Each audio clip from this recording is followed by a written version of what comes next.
Niching down is dead, or at least the way most creators think it is. Because right now in the content creation space, you're either being told to niche down and go super narrow, which then means you're going to be literally talking to about 10 people, or you go super broad, which means you talk to a lot of people, but you become very forgettable. So how the hell do you fix this? My name is Ajane, also known as AJ, and I've helped Nero go from 0 to over 400,000 YouTube subscribers, but also still attract high ticket clients. And then I've also helped Black Bezos do the exact same thing, but on Instagram, where he was around 17,000 followers to over 500,000, and he actually got there in 3 months, and he was able to build a $100,000 a month business. So I've got first-hand experience on what actually works, but not only that, I've also been creating content myself. So I've been making mistakes and just experimenting, so I know what you shouldn't do and what you should do. So in this video, we're going to go through 3 things.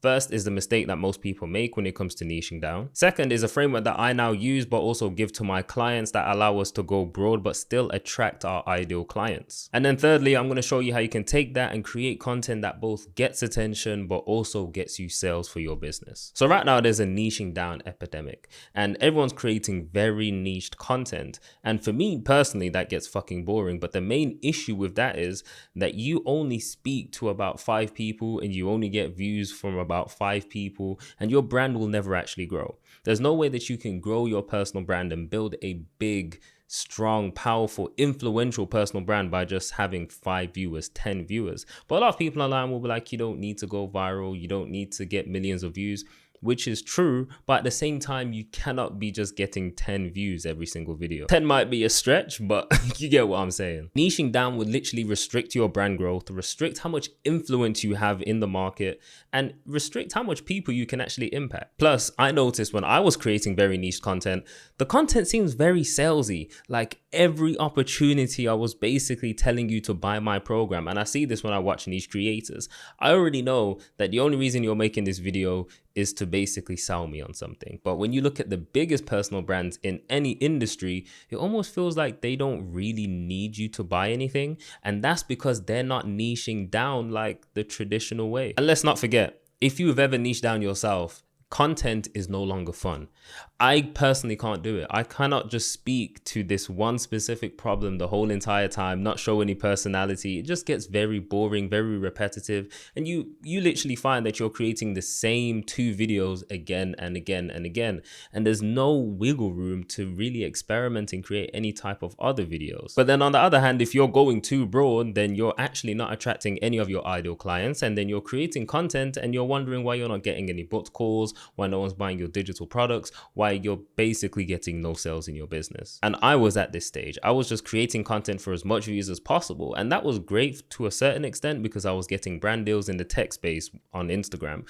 But then when it came to actually getting clients for my own consulting and coaching business, that wasn't actually happening because I was just aiming for as much views as possible and none of it was actually targeted towards my ideal client. And that's when I personally went on the roller coaster of should I go narrow or should I go broad? Now, no matter what side of the spectrum you're on, you're going to experience major headaches. You're going to experience content being draining. You're either creating narrow content and you're drained from that content, or you're creating broad content and you're drained from that content as well. I know people that are creating content for the sake of going viral or trying to get as much views as possible, but that's not really who they are. And they're conforming into a certain type of online character or persona in order to get those views. And I always say to them, if you do that and you end up going viral and you end up getting views and it ends up working for you, you're literally creating a job that you hate. If you go super narrow, you're going to notice you get clients, but then after a short while, you notice the well kind of dries up and you get no new leads coming in. The lead volume is low. And that's when you start running into, you know, maybe I should run some paid ads. Maybe I should run profile visits. Maybe I should do this. Maybe I should speak in other communities. And you just try and do everything else to get leads, which is obviously a good thing because you want your business to continue growing or at least keep making money, because the worst thing that you want is going bed at night thinking, fuck, hopefully I sign a client this month, man. The bills need to get paid. And worst of all, if you're actually super niche, you're not actually building a personal brand. No awareness is actually coming to your brand because you're super niche and no new people are finding you. And essentially your content just looks like an ad every single time.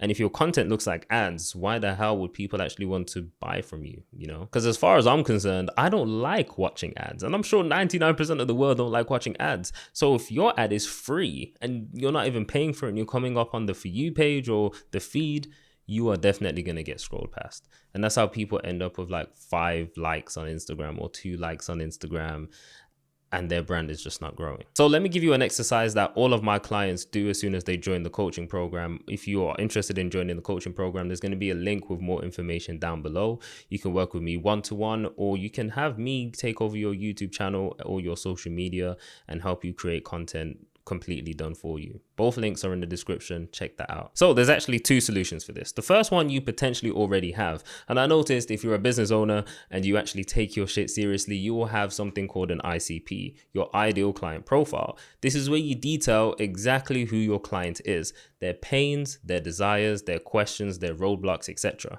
I get all my clients to do 10 of each of those things. If you haven't done that already, that's the best starting place that you can be.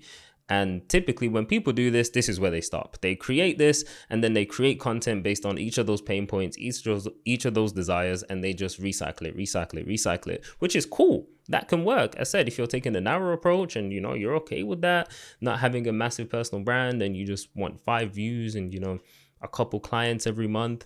But if you're after something bigger, you're after status recognition, influence, real impact, and you want the clients, then the second method is what you need. And the second method is what I call the ideal viewer, or I used to call it the perfect viewer. It's essentially a broader version of what your ideal client is. Your ideal client profile should fit into your perfect viewer, your perfect follower, your ideal viewer. And the reason that you want this is people are creating content off a business tactic. ICP is made for your business. It's meant to help you know who you're marketing to. But your ideal viewer should be able to take the knowledge that you're talking about, even though they're probably not your ideal client, and actually use it and get some sort of result. For example, if we take this to Neuroknowledge's channel, he has grown to over 400,000 subscribers. His offer is mainly, or his ideal client is mainly entrepreneurs, athletes, high performers. You have to be making 7 figures every single year. I would like to say 99% of his audience is probably not that. But that doesn't mean the information that he's giving is not useful for anyone else below it. So if you notice, 99% of the videos that we create are not actually just targeting 7-figure business owners or athletes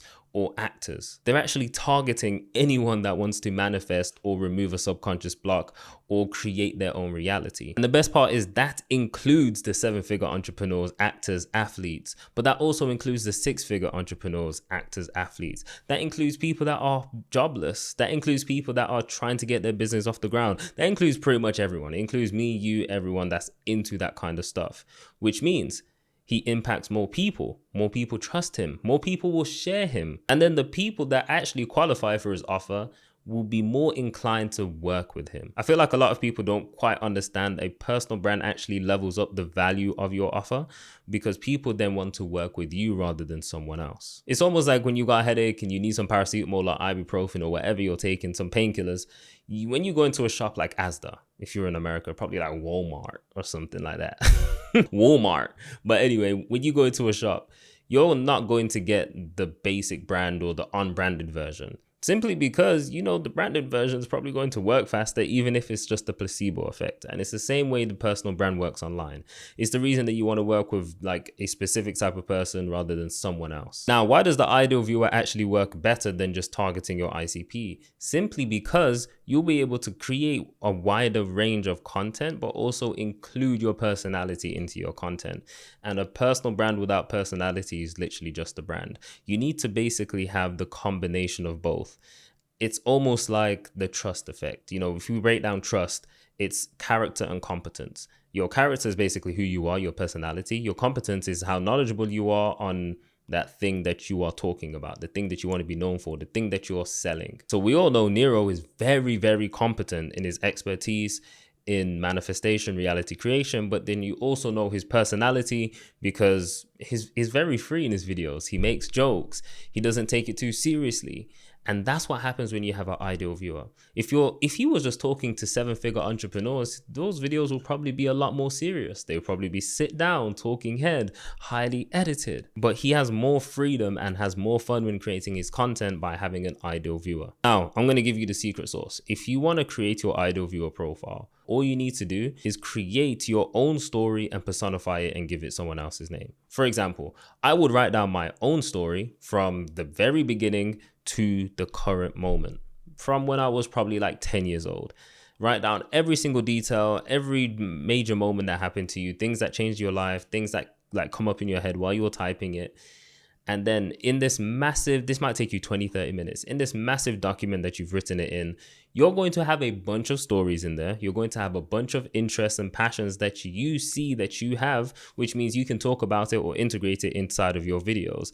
And that means people with the similar interests, hobbies, passions, they will also click on the video. And I seen James Smith do this recently. He created a video talking about why you need to rent a warehouse in your 30s. That has nothing to do with online business, creating content, but that will bring in his ICP because he's targeting 30-year-olds, which I'm guessing is his main demographic of people that are wanting to work with him.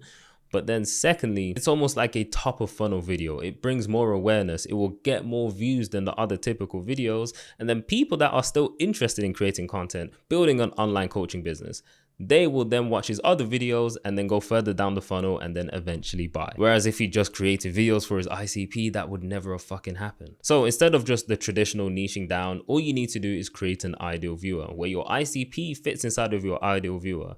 And instead of being super narrow or super broad, you're somewhere in the middle. And that's going to allow you to build a big personal brand, but also still attract your ideal clients and bring you more sales, more business, etc. Now, if you made it this far in the video, YouTube is going to be recommending another video on screen. I suggest you watch that. If you like the new setup as well, let me know. And if you don't, also let me know.